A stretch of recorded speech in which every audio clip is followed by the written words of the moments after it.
할렐루야. 우리 하나님께서 오늘 이 예배를 통해서 영광 받으실 줄로 믿습니다. 이런 말이죠. 사람이 살다 보니 별별 일을 다 만난다. 지금 소위 이 예배가 비대면 예배요, 또 온라인 예배라 이렇게들 이야기하지요. 지금 우리 교회도 이런 식의 예배를 드릴 수밖에 없는 것이 어떤 국가의 행정명령 때문이라기보다는 고민을 하다가 과연 우리 성도들을 보호하는 일이 어떤 것이겠는가 생각한 나머지 이 코로나 바이러스가 점점 좁혀오는 것을 느끼고 만에 하나라도 우리 성도들 이 일에 감염돼서는 안 되겠다 생각해서 결단을 하고 오늘 이런 방식의 예배를 드리게 됩니다. 오늘 예배당에 나오지 못하고 집에서 예배하는 모든 식구들에게도 하나님의 큰 은혜가 임하시기를 주님의 이름으로 축원합니다. 오늘 디모데전서 3장 14절에서 15절 말씀을 여러분에게 봉독해 드렸고, 우리 15절 말씀을 함께 우리 합독하실까요? 15절 다 같이 시작.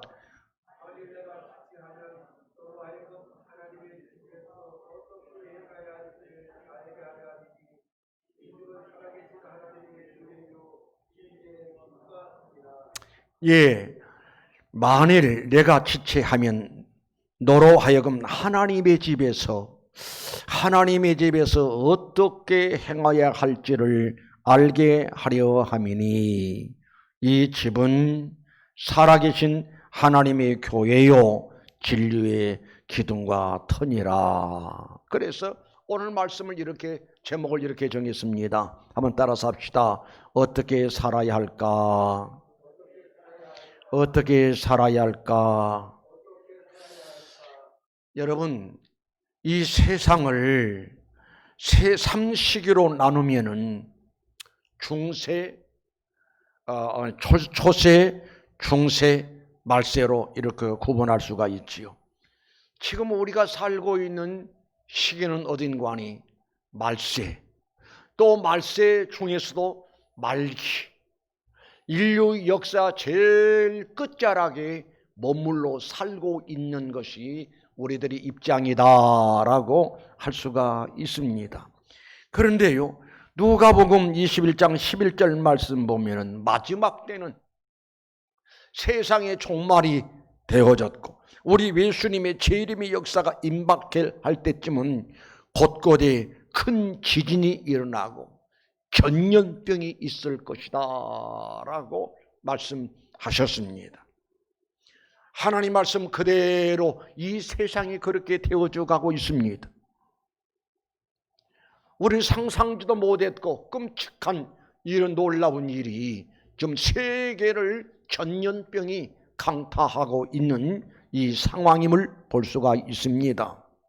우리는 정신 바짝 차려서 하나님 말씀을 깊이 상고하며 하나님의 음성을 들어야 하는데, 다시 한번 따라합니다. 어떻게 살아야 할까? 만물의 마지막이 가까웠고 말세의 지말에 처해 있는 우리들은 어떻게 살아야 하느냐?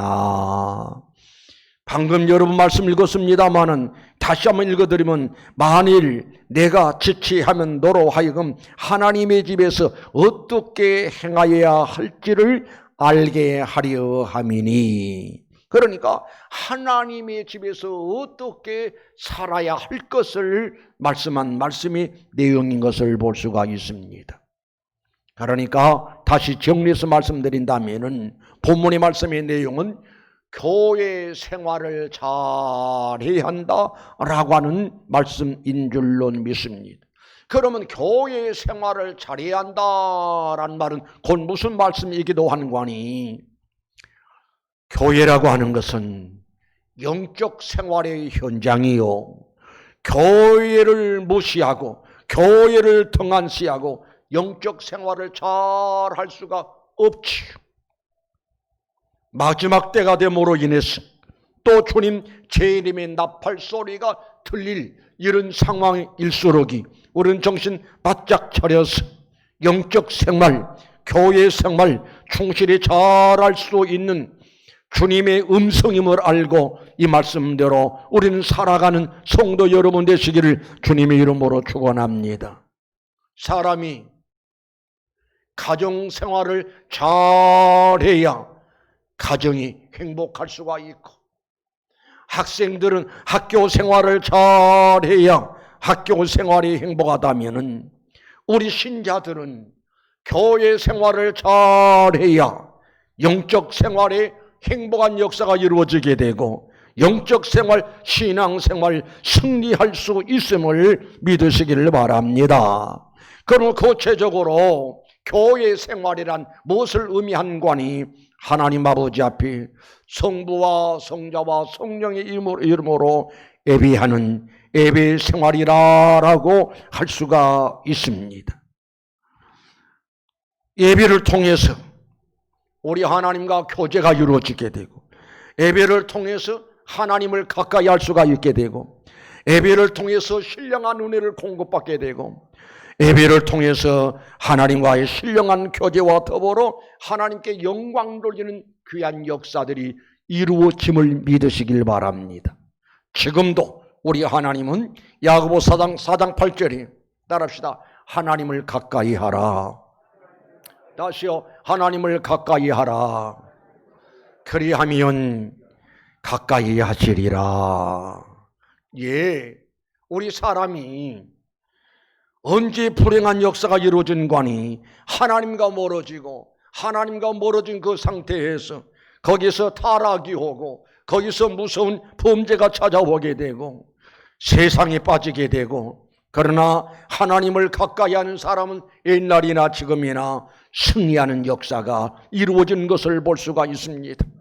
시편 73편 28절에 이런 말씀이 나오지요. 따라합니다. 하나님을 가까이 함이 내게 복이라. 또 27절에 이렇게 말씀합니다. 따라합니다. 주를 멀리하는 자는 망하리니. 옳습니다. 하나님 우리의 생명의 근원이십니다. 우리 하나님 우리와 지금 가까이 하기를 원하오겠습니다. 그런데 사람들은 하나님과 멀어집니다. 하나님과 멀어짐을 통해서 불행한 역사가 온다 이 말입니다. 그러면 하나님과 가까울 수 있는 그 비결은, 방법은 곧 예배 생활이라는 사실을 기억하시기 바랍니다. 이 말씀을 준비하면서 가만히 생각해 보니까 오늘날 우리 한국교회 현 주소, 오늘날 우리 신앙상 상태를 들여다보니 하나님 앞에 너무너무 죄송스러운 일들이 많아요. 우리 교회도 그렇습니다마는 대형 교회들을 들여다보더라도 교회 건물을 많은 돈을 들여서 참으로 웅장하게 크게 잘 지었습니다. 그런데 주일 낮 예배 외에는 텅텅 비게 됩니다. 그러다 보니까 본당은 다 비워놓고 교육관에서, 소예배실에서 이렇게 예배 모습들이 이루어진 것을 볼 수가 있습니다. 한 번은요, 어떤 교회가 헌신 예배를 드려달라고 해서 저녁 예배했었습니다. 어떤 교회 남전도 헌신 예배했을 거예요. 그래서 본당에서 헌신 예배를 드리지 않고 교육관에서 헌신 예배를 드려요. 그래서 설교하다 말고 회장님한테 물었습니다. 회장님, 예, 왜 이 헌신 예배가 본당에서 이루어지지 않고 교육관에서 이루어지나요? 그랬더니 대답을 못해요. 답은 뻔하잖아요. 주일 낮 예배는 그렇게 나와서 예배를 드리는데, 주일 낮 예배 말고 그 외에 저녁 예배 혹은 수요 예배, 새벽 기도회 등등 예배는 숫자가 참 작다 보니까, 예배 드리러 온 사람들이 작다 보니까 교육관에서 혹은 소예배실에서 예배 드리는 그런 현상들이 나타나더라 이 말입니다. 하나님 앞에 얼마나 죄송스럽고, 우리 신자가 하나님 앞에 할 수 있는 것 가운데 참으로 귀한 일이 뭔가니 예배 생활 아니겠냐 이 말입니다. 그래서 우리는 이유 불문하고 가니 하나님 앞에 나와서, 예배당에 나와서, 교회에 나와서 하나님이 기다리는 신령과 진정으로 드리는 예배 생활에 최선을 다하는 역사가 이루어져야 할 줄로 믿습니다. 웬고하니 예배를 통해서 하나님과 교제가 이루어진다니까요. 예배를 통해서 하나님과 가까워질 수가 있다니까요. 하나님을 가까이 함으로 인해서 하나님이 가까이 하시고, 하나님이 은혜 베푸시고, 하나님께서 함께 하시면 도우시고 인도하시고 축복하심을 믿으시기를 바랍니다. 그 다음에 어떻게 살아야 할까? 교회 생활을 잘해야 한다. 곧 영적 생활을 잘해야 한다. 또 교회 생활을 통해서 어떤 현상들이 나오는 거니, 교회 생활을 통해서 예배가 이루어지고, 예배 속에서 말씀이 이루어지게 되고, 찬송이 이루어지게 되고, 기도가 이루어지게 되고, 그런 과정을 통해서 하나님께서는 성도들에게 신령한 은혜를 공급해 주시는 역사가 이루어지는 것을 볼 수가 있습니다. 그래서 교회는 항상 은혜가 충만한 교회이어야 하고, 우리 신자들은 항상 은혜가 충만한 신자이어야 한다는 사실을 믿으시기를 바랍니다. 은혜 충만한 신자의 특징이 뭐냐? 하나님 말씀 그대로 항상 기뻐하라, 항상 감사하라, 범사에 감사하라. 감사 생활이 이루어지게 되지요. 오늘 이 말씀 듣는 성도들이 이 시간에 여러분의 마음을 한번 들여다보시기 바랍니다. 나는 얼만큼 은혜 충만한 삶을 살고 있는지, 내 마음속에 기쁨이 넘치고 있는지, 내 마음속에 감사가 넘치고 있는지. 만약에 기쁨이 없고 감사가 없다라고 한다면 지금 신앙생활을 잘하고 있는 모습이 아니지요. 하나님 은혜와 너무나 거리가 먼 삶을 살고 있다는 사실을 알아야 합니다. 성도여, 여러분의 은혜가 충만하시기 바랍니다. 은혜가 충만해서 기쁨이 넘치고, 은혜가 충만해서 감사가 넘치고, 은혜가 충만해서 영적으로 건강한 삶을 이루시기를 주님의 이름으로 축원합니다. 하나 이야기를 할게요. 어떤 농부들이 농사가 잘 돼야 하잖아요. 그런데 워낙 비가 오지를 않습니다. 비가 오지를 아니하니 곡식을 심어도 싹이 나오질 않고, 어떻게 하다가 싹이 나왔다 할지라도 곧 말라져 죽어버리게 되고, 그래서 이 농부는 그저 비 올 날만 학수하고 고대하면서 비 오기를 기다립니다. 그런데 오랜만에 비가 쏟아집니다.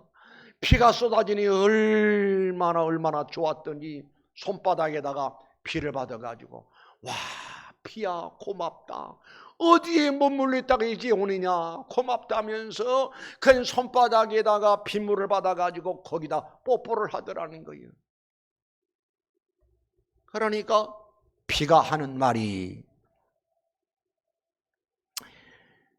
나를 고마워하지 말고 고하지 말고 이렇게 비가 내리도록 역사한 구름에게 감사하시기 바랍니다.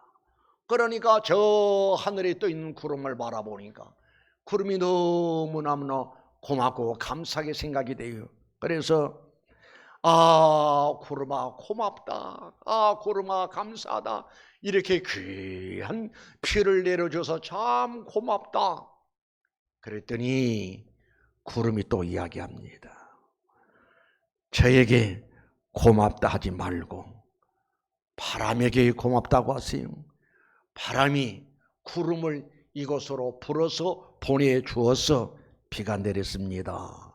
그러니까 농부가 바람아 고맙다, 비가 오는, 비가 담긴 먹구름을 이곳으로 보내주어서 이렇게 비가 오니 너무너무 고맙다. 그리고 또 구름이 그러더래요. 농부님, 저한테 고맙다고 하지 말고 착한 태양빛을 바라는 태양을 향해서 고맙다고 말씀하십시오. 그래 농부가 그렇다. 태양이 없는 가운데 구름이 뜰 수가 없고 비가 올 수가 없지. 태양아 고맙다. 우리가 얼마나 비를 기다리는데. 그런데요, 태양이 싱긋이면서 농부님, 저에게 고맙다고 하지 말고 나를 지어주신, 나를 만들어주신 조물주와 하나님께 감사하세요. 그래서 농부가 하나님 감사합니다. 미처 몰랐습니다. 하나님께서 태양을 주시고 하나님께서 바람을 주시고 하나님께서 구름을 주시고 구름을 통해서 이렇게 귀한 비를 쏟아 부어주시니 하나님 감사합니다 라고 이야기하더라는 거예요. 내가 왜 이런 이야기를 한 것인가 한번 생각해 보자고요. 빈손으로 왔다가 빈손으로 가는 우리 인생들에게 하나님 이 땅에 머물러 살아가는 동안에 자연을 통해서 엄청난 은혜를 쏟아 부어주셨어요. 영적 은혜는 말할 것도 없고 신령한 은혜는 말할 것도 없고 우리가 지금 여기까지 살아오는 어간에 하나님이 자연을 통해서 많은 은혜를 베푸셨다 이 말입니다. 농부가 비를 바라보면서 비가 너무나 고맙고 반갑고 감사해서 손바닥에다 비를 받고 거기다 입을 맞추면서 비야 고맙다. 너무나는 오랜만이구나. 와줘서 고맙다. 예, 우리 마음속에도 저기 사소한 것 앞에도 하나님 앞에 감사하는 역사가 이루어지지 않는데 우리는 지금까지 감사를 잃어버리고 살았다 이 말입니다. 지금 우리 모두가 다 마스크를 쓰고 예배드리잖아요.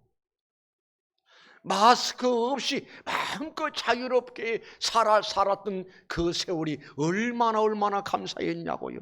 글쎄요, 빨리 어서서히 마스크를 벗어 던져버리고 옛날처럼 자유롭게 살아갈 날이 오기를 바랍니다마는 글쎄 그게 언제 올는지를 모르겠어요.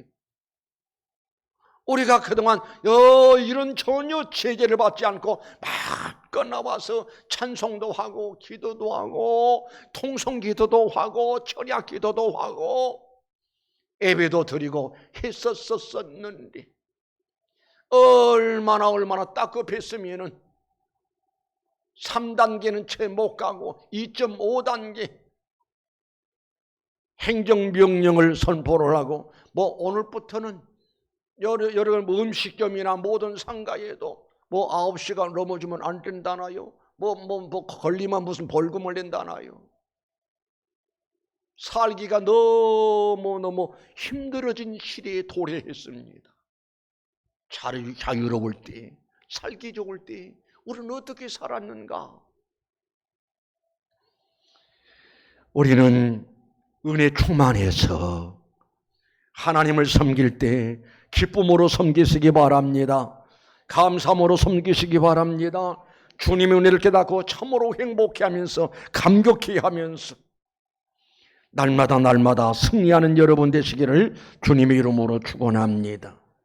또 교회 생활을 잘하라고 하는 것은 영적 생활을 잘하라는 말씀이고 영적 생활을 통해서 은혜가 충만한 삶을 살라라고 하는 말씀이고 또 교회를 통해서는 말씀이 선포되니 하나님 말씀을 잘 전해야 할 일이고 하나님 말씀을 전할 때에 말씀을 잘 받는 일을 우리 신자들이 해야 한다 이 말입니다.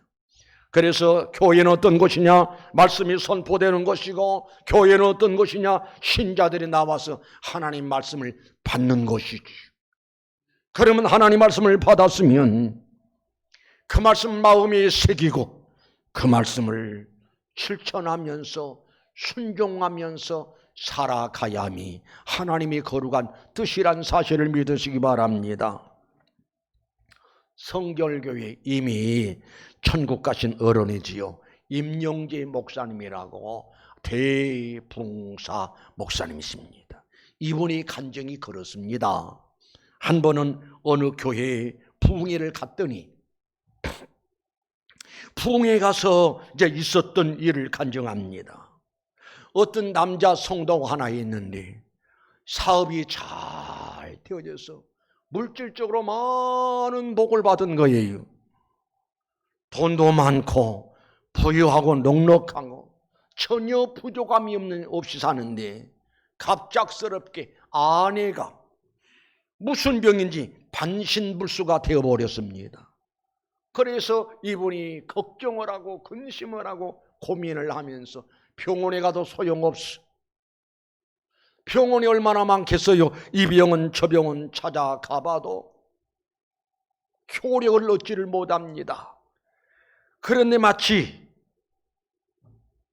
교회 유명한 부흥사가 오셨어. 그래서 찾아가서 상담을 합니다. 목사님, 드릴 말씀이 있어서 찾아왔습니다. 무슨 말씀인데요? 사실은 제 아내가 반신불수 상황인데 병원에 가도 낫지를 않습니다. 너무 걱정이 되고 근심이 되어서 목사님 찾아왔습니다. 목사님이 딱 보더니만 당신 교회 생활 얼마나 했어? 우리 아버님 깜짝 놀래가지고 예, 목사님 이 교회 장로인데 장로된 지 15년 됐습니다. 장로라고? 당신 신앙생활 제대로 못했으면 교만하고 불순종하고 당신의 아내가 거증된 것은 당신 때문이야.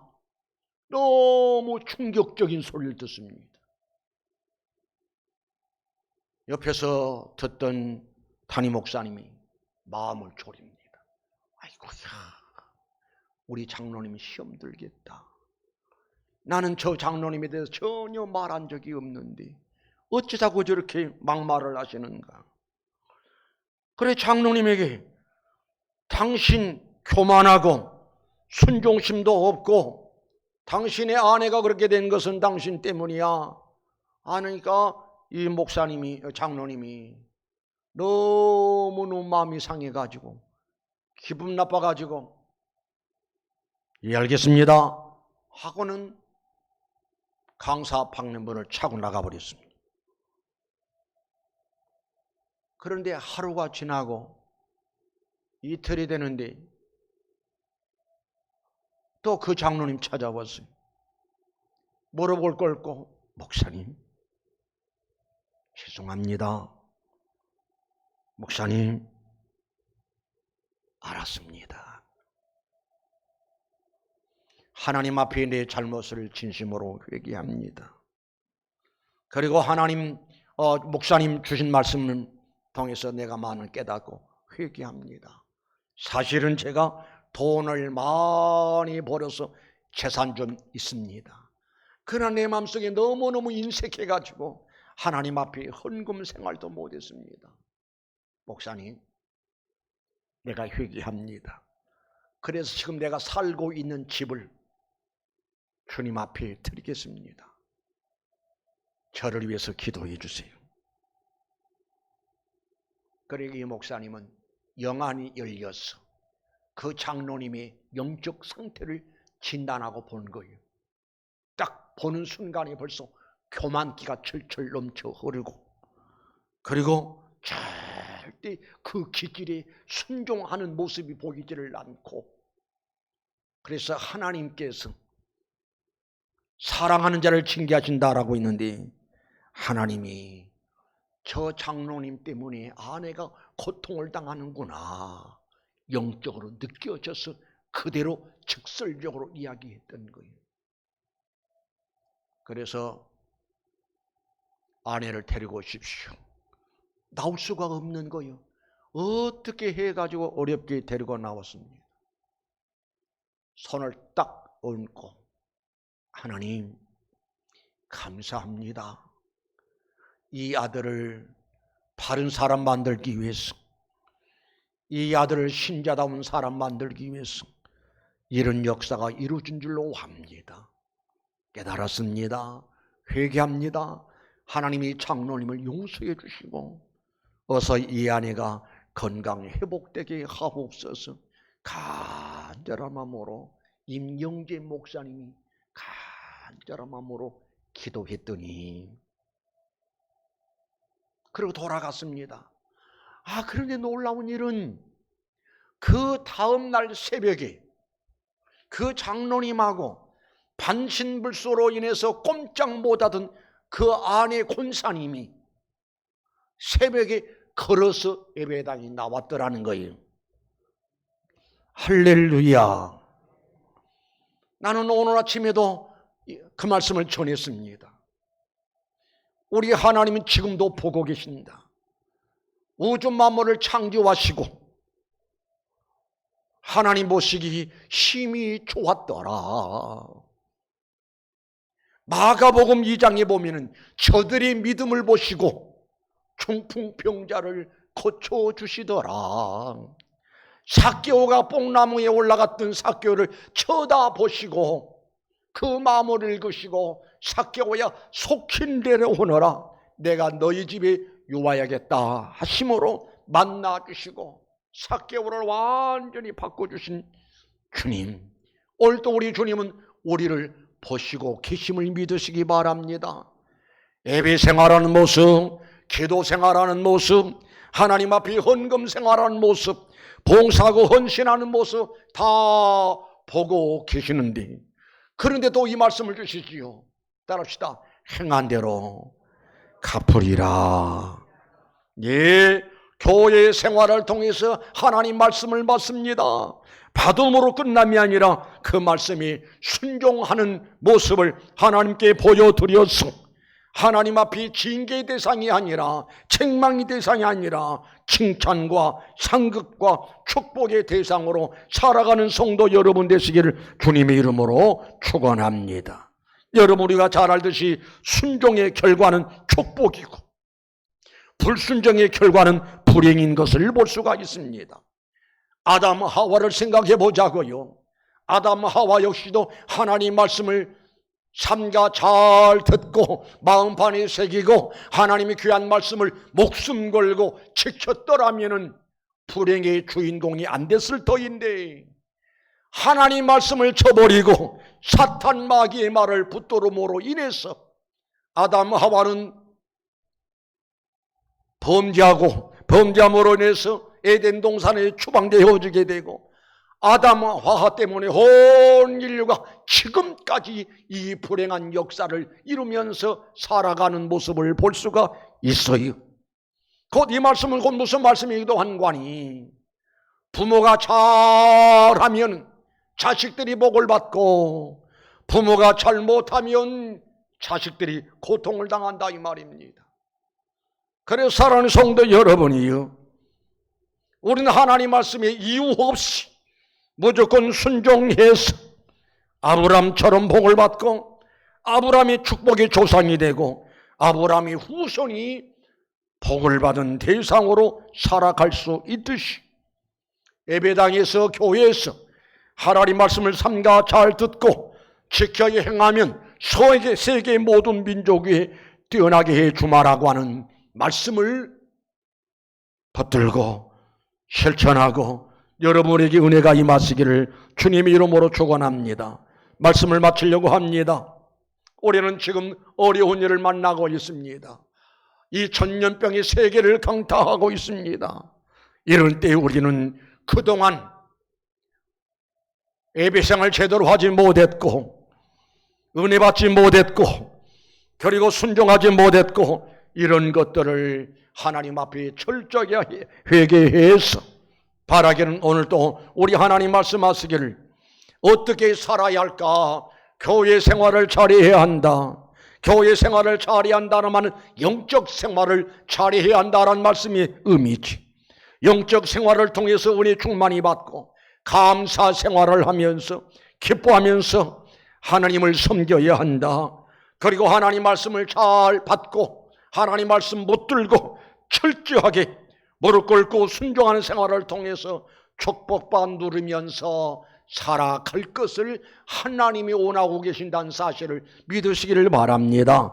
그래서 우리 신앙이 회복되어지되 교회 생활 등한한 사람들이 교회 생활을 잘하고 그리고 은혜 받고 하나님 앞에 감사 생활하고 또 은혜 생활을 하면서 날마다 행복한 삶이 이루어져야겠고 하나님 말씀을 받고 절대적으로 순종을 해서 만 가지 복을 받아 누리면서 회복의 역사들이 여러분에게 임하시기를 주님의 이름으로 축원합니다. 거룩하신 우리 하나님,